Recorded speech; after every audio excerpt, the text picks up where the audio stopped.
Hello class 6, welcome to Zenith Guru fundamental. मैं हूं निकी पंडित and हम यहाँ पे कर रहे हैं अपना साइंस का chapter number 2, that is diversity in living world. So basically last class में हमने अपना ये चैप्टर पूरी तरीके से कंप्लीट कर दिया था एंड आज की क्लास में हम इस चैप्टर के क्वेश्चन आंसर को करने जा रहे हैं। ओके चलिए, सो आई होप कि ऑडियो एंड वीडियो एकदम प्रॉपर होगा। Let's start today's class. And आज की क्लास का सबसे पहला क्वेश्चन है हमारा यहाँ पे, Here are two type of seeds। ठीक है, यहाँ पे हमको दो टाइप के सीड्स दिए गए हैं। What differences do you find among the roots and the leaf venations of their plants। ठीक है, तो हमारे पास बेटा यहाँ पे दो टाइप के सीड्स दिए गए हैं, one is wheat, another one is kidney bean. And इन पे हमको क्या बताना है, इनके रूट्स में एंड इनके लीफ में किस टाइप का वेनेशन है ये हमको बताना है। ठीक है, एंड ये जो सीड्स है वो किस टाइप के, तो लास्ट क्लास में ठीक है इस चैप्टर में हमने क्या क्या चीज़ें पढ़ी थी। हमने लीफ वेनेशन देखा था, दो टाइप की लीफ वेनेशन होते हैं, one is reticulate, another one is parallel. ठीक है, ऐसे ही हमने रूट्स के बारे में बात की थी, दो टाइप के रूट्स होते हैं, one is tap root, another one is fibrous root. ऐसे ही हमने सीड्स के बारे में बात की थी जिसमें भी दो टाइप की सीड्स होती है, one is monocot, another one is dicot. ठीक है, मोनोकॉटिलिडन एंड डाइकॉटिलिडन, इस तरीके से हमने पढ़ा था। और मैंने आपको एक ट्रिक बताई थी, क्या ट्रिक बताई थी, DRT। ठीक है, मैंने RT लर्न करवाया था आपको और मैंने कहा था बस उसके आगे D जोड़ देना। ठीक है, और DRT क्या है बेटा, यस ये जो मैंने आपको DRT लिखवाया है ये है क्या, DRT। सो DRT होता है यहाँ पे डाइकॉट रेटिकुलेट टैप रूट। यानी कि कोई भी प्लांट है, ठीक है, अगर आपको एक चीज पता चल जाती है कि हाँ इसके पास टैप रूट है, तो आपको ये पता चल जाएगा कि उसके लीफ में रेटिकुलेट वेनेशन है एंड उसका सीड डाइकॉट है। ठीक है, तो इस तरीके से मैंने आपको लर्न करना सिखाया था जब हमने चैप्टर पढ़ा था। तो आई थिंक ये चीज़ मैंने आपको 3rd या 4th लेक्चर में सिखाई थी। ठीक है, ज़रूर देख लेना ये, है ना। और जो बच जाता है, ठीक है, जो बच जाता है, अब देखो वो लिख दो, मोनोकॉट हो जाएगा, जहाँ पे फाइब्रस हो जाएगा, नहीं पहले पैरेलल लिखेंगे ना, पैरेलल है, parallel venation and then fibrous root. इस तरीके से हम आइडेंटिफाई करते हैं। ठीक है, तो बस आपको एक चीज याद रखनी है और वो एक चीज क्या है, DRT, that is the dicot reticulate tap root. ठीक है, तो दूसरा अपने आप आपको लर्न हो जाएगा। नाउ अब हम यहाँ पे इनके बारे में बात करते हैं, व्हीट के बारे में, किडनी के बारे में। तो यहाँ से तो एक चीज आपको पता चल गई है, ठीक है, कि जिसका मान लो अगर हमको रेटिकुलेट ये वेनेशन पता है, ठीक है, किसी का भी वेनेशन पता है, तो हम हर चीज यहाँ की फाइंड आउट कर लेंगे। So let's check its answer. देखो यहाँ पे क्या है, difference between wheat and kidney bean are type of seeds. अगर मुझे पता चल जाए कि भाई व्हीट जो है वो कैसा है, मोनोकॉट है। ठीक है, व्हीट जो है वो कैसा है बेटा, मोनोकॉट है। एंड यहाँ पे किडनी जो है वो क्या है, डाइकॉट है। ठीक है, देखो DRT, बस एक चीज पता होने की देरी थी, सिर्फ और सिर्फ एक चीज पता होने की देरी थी, पूरा का पूरा आंसर आपको यूं पता चल जाता, है ना। पता चल ही गया है अब मेरे ख्याल से, है ना, पूरा का पूरा आंसर आपको पता चल चुका है। तो टाइप ऑफ सीड्स के बारे में बात करें तो व्हीट जो होता है बेटा वो मोनोकॉट है। अगर मोनोकॉट है तो उसके पास रूट सिस्टम क्या हो जाएगा, that is fibrous, and leaf venation क्या हो जाएगा, दैट इज पैरेलल वेनेशन। ठीक है, वहीं अगर हम बात करते हैं किडनी बी के बारे में, kidney not be, it's kidney beans, तो टाइप ऑफ सीड्स के बारे में बात करते हैं तो ये डाइकॉट हो जाएगा। रूट सिस्टम के बारे में बात करते हैं तो टैप रूट हो जाएगा, एंड लीफ वेनेशन के बारे में बात करते हैं तो रेटिकुलेट वेनेशन हो जाएगा। तो रट्टाफिकेशन करने की जरूरत बिल्कुल भी नहीं है, मैंने आपको ट्रिक बताई है, उसी ट्रिक से आपको क्वेश्चन को सॉल्व करना है। ठीक है, हाँ बस एक बार आपको पढ़ना जरूर पड़ेगा कि क्योंकि तीनों में से एक चीज अगर आपको पता नहीं है, एक भी चीज पता नहीं है, तो आप कैसे आइडेंटिफाई कर पाओगे, है ना। तो कम से कम एक चीज तो आपको पता होनी चाहिए सारी चीजें पता करने के लिए। ठीक है बेटा, बढ़ जाएं आगे। चलो अब चलते हैं हम अपने नेक्स्ट क्वेश्चन की तरफ, that is question number 2। So question number 2 क्या कहता है, name of some animals are given below. तो यहाँ पे हमारे पास कुछ एनिमल्स दिए गए हैं, group them based on their habitat, write the name of the aquatic animals in that area marked a. तो यहाँ पे हमको सारे के सारे एक्वेटिक एनिमल्स के बारे में बात करना है। ठीक है, a and the terrestrial animals in area marked b, ठीक है, तो यहाँ पे वो सारे के सारे एनिमल होने चाहिए जो लैंड पे रहते हैं। Enter the name of the animal living in both habitat, ठीक है, इन सी, तो यहाँ पे हमको दोनों के बारे में लिखना है भाई, जो लैंड में भी रहते हैं, ऐसे एनिमल्स जो लैंड पे भी रहते हैं एंड जो जमीन ये पानी में भी रहते हैं, ठीक है। और देखो हॉर्स है, डॉल्फिन है, सी हॉर्स कहाँ पे होगा हमारा, हॉर्स हमारा हो जाएगा टेस्टिशियल में, डॉल्फिन हो जाएगा हमारा यहाँ पे एक्वेटिक में, फ्रॉग जो है मैं बी लिख रही हूँ फॉर बोथ, ठीक है, टेस्टिशियल के लिए ए है, एक्वेटिक के लिए टेस्टिशियल के लिए टी है, एक्वेटिक के लिए ए है एंड बोथ के लिए बी है, ठीक है। शीप की अगर हम बात करें तो शीप कहाँ पे रहते हैं, जमीन पे ही रहते हैं, ठीक है। क्रोकोडाइल जो है वो पानी में भी रहते हैं, जमीन पे भी रहते हैं, है ना, तो इसको मैं बी लिख दूं। स्क्वेरल जो है वो जमीन पे रहते हैं, व्हेल जो है वो पानी में रहते हैं, अर्थवर्म जो है वो भी जमीन पे ही रहते हैं, ठीक है, तो ये क्या हो जाएगा टी। पेंगुइन जो है, अच्छा वो जमीन पे भी चलते हैं और ठंडे ठंडे पानी में भी रहते हैं, है ना। और टोटाइस की अगर हम बात करें तो ये भी हमारा पानी में ही रहता है, ठीक है। देखो यहाँ पे इस तरीके से कैटेगराइज किया गया है। एक्वेटिक की अगर बात करें तो डॉल्फिन है, यहाँ पे वेल है। टेस्टिशियल की अगर हम बात करें, ठीक है, तो हॉर्स है, शीप है, स्क्वेरल है, पिजन है, टोटाइस को भी यहाँ पे टेस्टिशियल में ही ले लिया, ठीक है।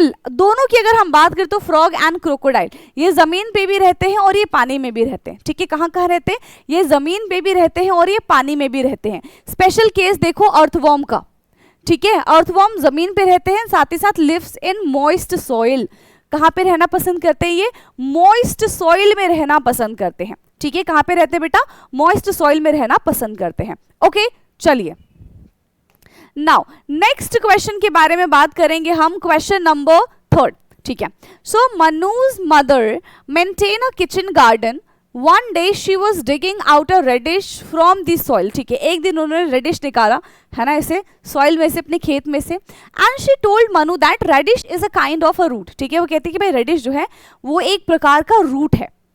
Examine the radish and write what type of root is it, ठीक है, तो आपको रेडिश को बहुत अच्छे से एग्जामिन करना है और बताना है कि आखिरकार ये किस टाइप का रूट है, ठीक है। And what type of venation would you observe in the leaves of the radish plant, ठीक है। तो रेडिश प्लांट में बेटा देखो कैसा होता है, एक ही लंबी सी रूट जाती है, ठीक है, इधर से रेडिश आ जाएगा और इसमें हमको एक छोटे छोटे से इस तरीके के हेयर्स नजर आते हैं, ऐसा ही होता है रेडिश, ऐसा ही होता है ना रेडिश का बेटा, देखा होगा ना। तो ये कैसा होता है, दिस इज टैप रूट, ये तो टैप रूट है, यानी कि डीआरटी वाला ट्रिक यहाँ पे हम यूज कर सकते हैं, अब चाहे हमसे जो भी पूछ ले, ठीक है। क्या यूज कर देंगे हम यहाँ पे, डीआरटी का इस्तेमाल कर देंगे हम, ठीक है। देखो तो यहाँ पे क्या है, radish root and leaf venation, तो रेडिश हैज टैप रूट, ठीक है। कैसा रूट है अभी मैंने आपको बता दिया था कि एक मेन रूट होती है that is called tap root, जहां पे हम डीआरटी लगा देंगे, डीआरटी। अगर सीड्स के बारे में हमसे नहीं पूछा है तो जनरली हम क्या लिख देंगे, सिर्फ आरटी लिख देंगे, यानी कि रेटिकुलेट, ठीक है, reticulate venation and tap root, ठीक है।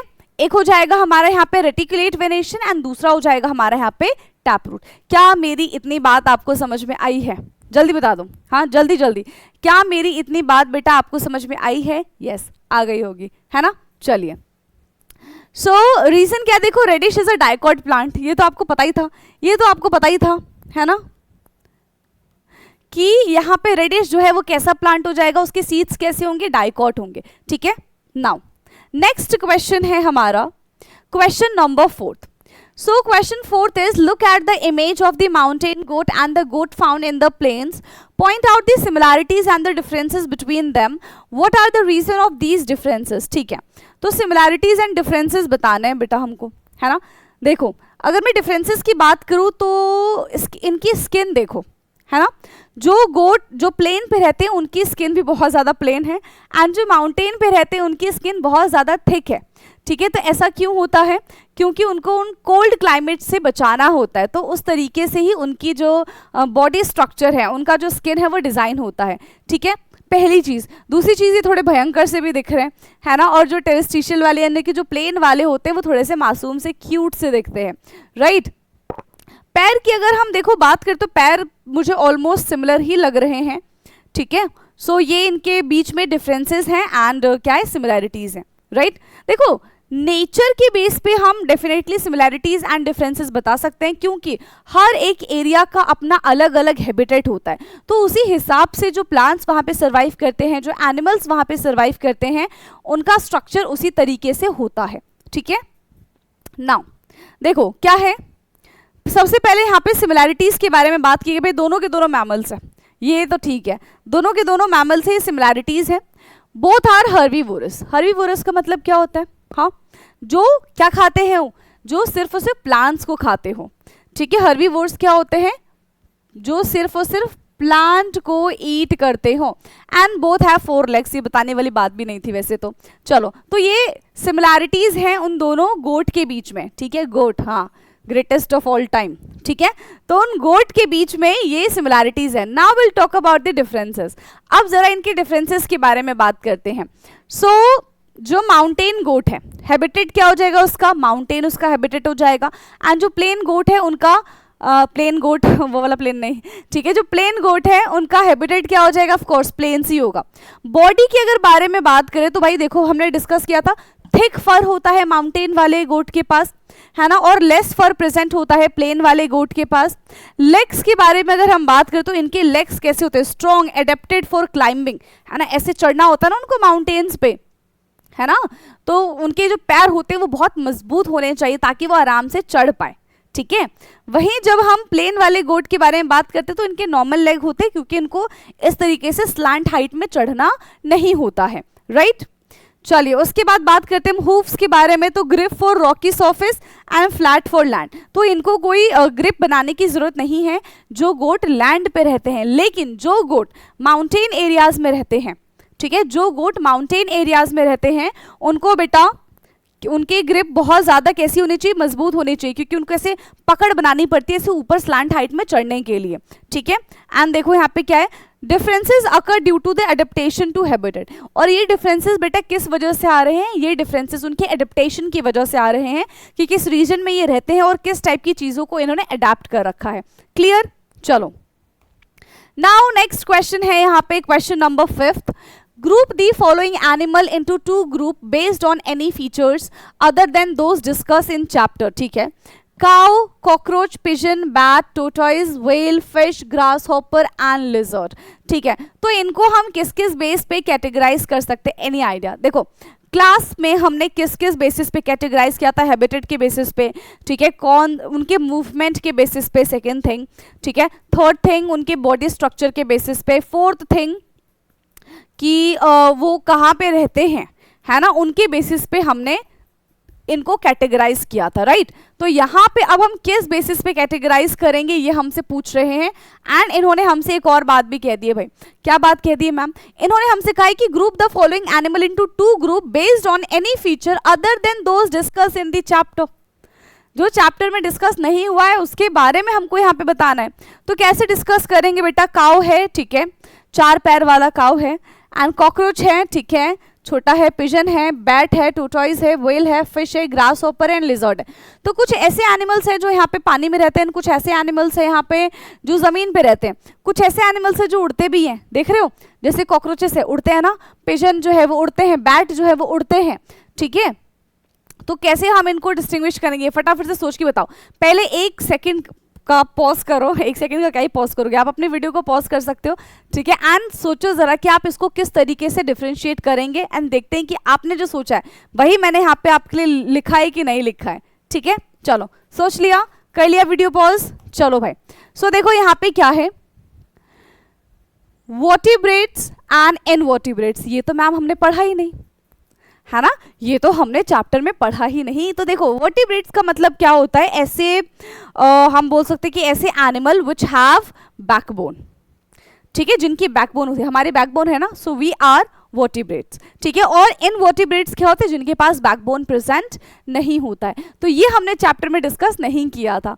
क्या आप ये सोच पाए थे, जल्दी बता दो, क्या आप ये चीज सोच पाए थे बेटा कि हम इस बेसिस पे कैटेगराइज कर सकते हैं? देखो जरूरी नहीं है कि इसका आंसर सिर्फ यही एक हो सकता है, हम बहुत तरीके से चीजों को कैटेगराइज कर सकते हैं। आपने क्या सोचा था कि आपने किस बेसिस पे इनको कैटेगराइज किया था, ये आप मुझे कमेंट में जरूर बताइएगा, ठीक है। चलो सो वर्टिब्रेट्स वो होते हैं जिनके पास बैकबोन प्रेजेंट होता है, जैसे कि cow, pigeon, bat, tortoise, whale, fish and lizard, तो इनके पास बेटा बैकबोन प्रेजेंट है। वहीं अगर हम इन वर्टिब्रेट्स के बारे में बात करें जिनके पास बैकबोन प्रेजेंट नहीं होता है, जैसे कॉकरोचेस है एंड द ग्रास हॉपर, ठीक है, तो यहाँ पे हमने इनको कैटेगराइज कर दिया, ठीक है बेटा। नाउ नेक्स्ट क्वेश्चन है question number 6, as the population grow and people want more comfortable life, forest and being cut down to meet various needs, how can things affect our surrounding, how do you think we can address this challenge? See, ये तो देखो हमको पता है and we are aware of this कि धीरे धीरे population बढ़ ही रही है, आबादी जो है हमारी वो धीरे धीरे करके बढ़ रही है ना, और इन आबादी की वजह से देखो पॉपुलेशन बढ़ेगा, लोगों को रहने के लिए जगह चाहिए, खाने के लिए जगह, खाने के लिए खाना चाहिए, और बहुत सारी उनकी सर्वाइवल की चीज़ें हैं विच इज़ रिक्वायर्ड। तो वो क्या करेंगे, सबसे पहले तो अगर हम रहने वाली बात कर लें, ठीक है, तो प्लांट्स को रहने के लिए क्या करना पड़ता है, हाँ ज़मीन चाहिए ना, प्लांट्स को, एनिमल्स को रहने के लिए ज़मीन चाहिए। ह्यूमन बींग्स की चलो बात करते हैं, हमें रहने के लिए बेटा ज़मीन चाहिए, है ना, लैंड की ज़रूरत है। अब लैंड तो उतना ही है, हम अपनी अर्थ को ऐसे खींच के बड़ा तो नहीं कर देंगे, वो तो उतना ही है।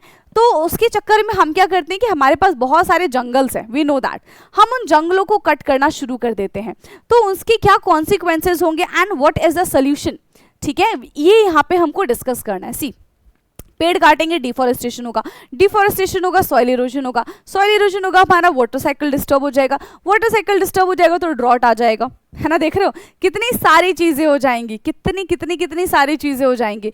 तो ये सारे के सारे क्या है बेटा, ये सारे के सारे इफेक्ट है, इससे ग्लोबल वार्मिंग हमारा बढ़ जाएगा, ठीक है, अर्थ का टेम्परेचर बढ़ जाएगा। So these are the effect, how do you think we can address this challenge, तो इस चैलेंज को हम बेटा कैसे एड्रेस कर सकते हैं ये बता दो। देखो आजकल क्या है कि इंडिविजुअल घर के बजाय हम फ्लैट्स वगैरह में रहते हैं, तो वहाँ पे क्या होता है कि सेम ही ज़मीन पे बहुत सारे बिल्डिंग्स बन जाते हैं और एक ही ज़मीन पे काफ़ी सारे लोग रह लेते हैं, है ना, तो एक ये यहाँ पे हमारा सोल्यूशन हो सकता है। तो इसी तरीके से हमको सोचना है कि क्या क्या इफेक्ट हो सकते हैं एंड क्या क्या इनके सोल्यूशंस हो सकते हैं, ठीक है। नाउ देखो, पहला है लॉस ऑफ बायोडाइवर्सिटी, है ना, पेड़ काट देंगे, पेड़ हटा देंगे तो लॉस ऑफ बायोडाइवर्सिटी होगा, क्योंकि पेड़ जो है वो millions and billions of animals का घर होता है, बर्ड्स का घर होता है, तो वहाँ से वो खत्म हो जाएंगे, ठीक है। क्लाइमेट चेंज होगा, सॉइल इरोजन होगा, लेस रेनफॉल होगा और हैबिटेट जो है पूरा का पूरा डिस्टर्ब हो जाएगा। सोल्यूशन क्या है, ज़्यादा से ज़्यादा पेड़ लगाओ, एफॉरेस्टेशन करो, ये तो मैंने अभी आपको बता दिया। रिड्यूस डिफॉरेस्टेशन, सेम ही बात है। यूज रिसोर्स वाइजली, हमारे पास जो जो रिसोर्सेज है उनको ख़त्म नहीं करना है बेटा, है ना, क्योंकि हमारी भी नेक्स्ट जनरेशन भी आके उनका इस्तेमाल करेगी, तो हमें उसको ख़त्म नहीं करना है, हमें उसको बहुत वाइजली, जितना जिसको ज़रूरत है उतना ही इस्तेमाल करें, अननेसेसरी हमें उसका इस्तेमाल नहीं करना है, ठीक है। स्प्रेड अवेयरनेस, हमें अवेयरनेस फैलानी चाहिए कि अगर हमने ऐसा किया तो उसके क्या क्या नुकसान हो सकते हैं जो हमें ही भुगतने पड़ेंगे, तो ये हमें अवेयरनेस फैलानी चाहिए एंड हमें अपने फॉरेस्ट को, प्लांट्स को प्रोटेक्ट करना चाहिए, और इसके लिए काफ़ी सारे एक्ट्स भी गवर्नमेंट ने लॉन्च किए हैं, तो हमें उसको भी फॉलो करना चाहिए, ठीक है। आगे बात क्लियर, समझ में आया ना ये, चलिए। So we will move to the next question, and next question है बेटा question number 7, analyse the flow chart which can be explain A and B, ठीक है। प्लांट्स है, does it have leaves, yes plants के पास leaves होंगे। Does it have reticulate venation, तो देखो रेटिकुलेट वेनेशन हो भी सकता है, नहीं भी हो सकता, डिपेंड करता है। अगर रेटिकुलेट वेनेशन है तो ए वाले में यस कहा है मतलब रेटिकुलेट वेनेशन है, बी वाले में नो कहा है मतलब यहाँ पे पैरेलल वेनेशन हो जाएगा, है ना।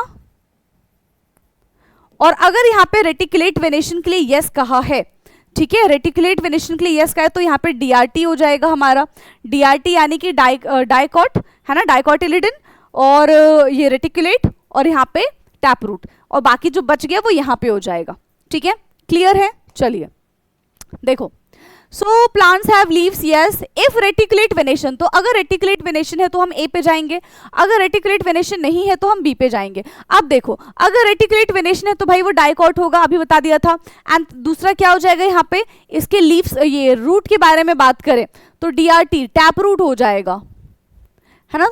और इसके एग्जाम्पल्स क्या क्या है, अब mango, hibiscus, pea, mustard, so these are the examples, ठीक है, ऑफ डीआरटी, राइट। नेक्स्ट है हमारा अगर बी, ऑफ कोर्स बी उन्होंने कहा है कि रेटिकुलेट वेनेशन नहीं है, तो अगर बी यहाँ पे रेटिकुलेट वेनेशन नहीं है तो सीधी सी बात है पैरेलल वेनेशन होगा, है ना। तो इनके सीड्स क्या होते हैं, मोनोकॉट होते हैं। पैरेलल वेनेशन है, मोनोकॉट है एंड फाइब्रस रूट हो जाएगा। एंड यहाँ पे क्या हो जाएगा बेटा, फाइब्रस रूट हो जाएगा। तो इसके एग्जाम्पल्स क्या क्या है, व्हीट, राइस, मेज, ग्रास, तो ये इनके एग्जाम्पल्स हैं। ओके चलिए, now next one is question number 8। Blur हो गया क्या, चलिए अभी हट जाएगा ब्लर। चलो नेक्स्ट क्वेश्चन है हमारा क्वेश्चन नंबर 8।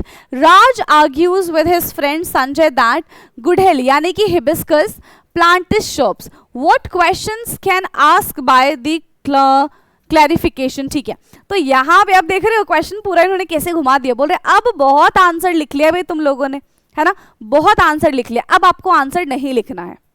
ठीक है, अब आपको क्या करना है बेटा, अब आपको आंसर नहीं लिखना, अब आपको क्वेश्चन लिखना है यहाँ पे कि आप क्या क्या क्वेश्चन पूछ सकते हैं।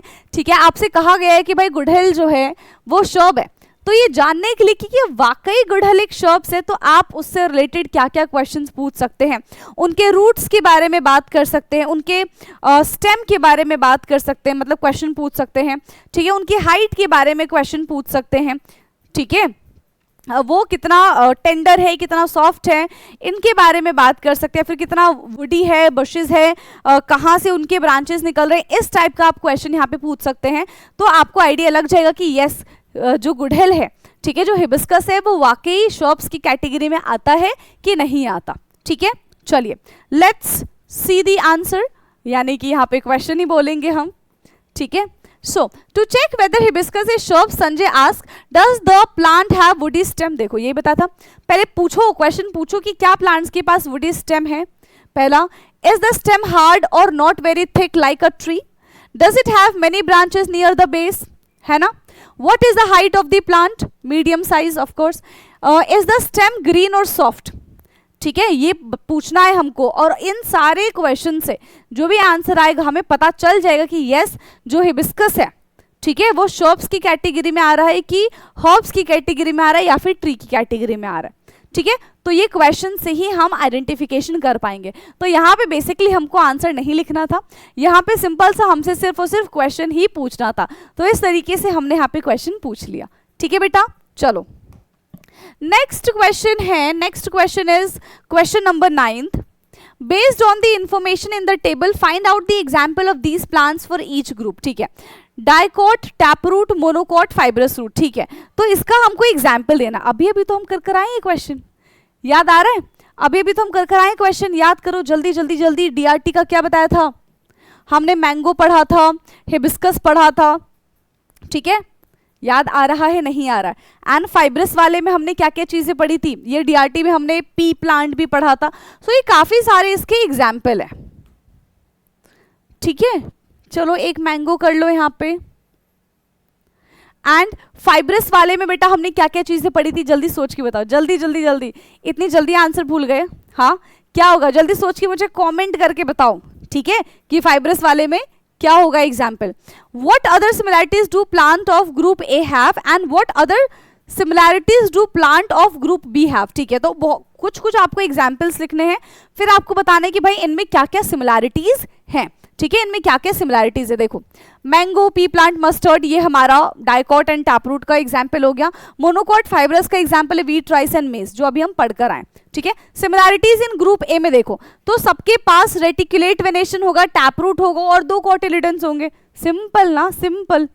ठीक है, एंड ग्रुप बी के बारे में बात करें तो भाई पैरेलल वेनेशन है, फाइब्रस रूट है एंड 1 ही कोटिलिडन होगा। इन सब में, इन सब की सिमिलैरिटीज के बारे में पूछा था और इन सब की सिमिलैरिटीज के बारे में पूछा था। तो same root, same seed, same venation. ठीक है, ये 3 चीज सब में सेम ही होंगी।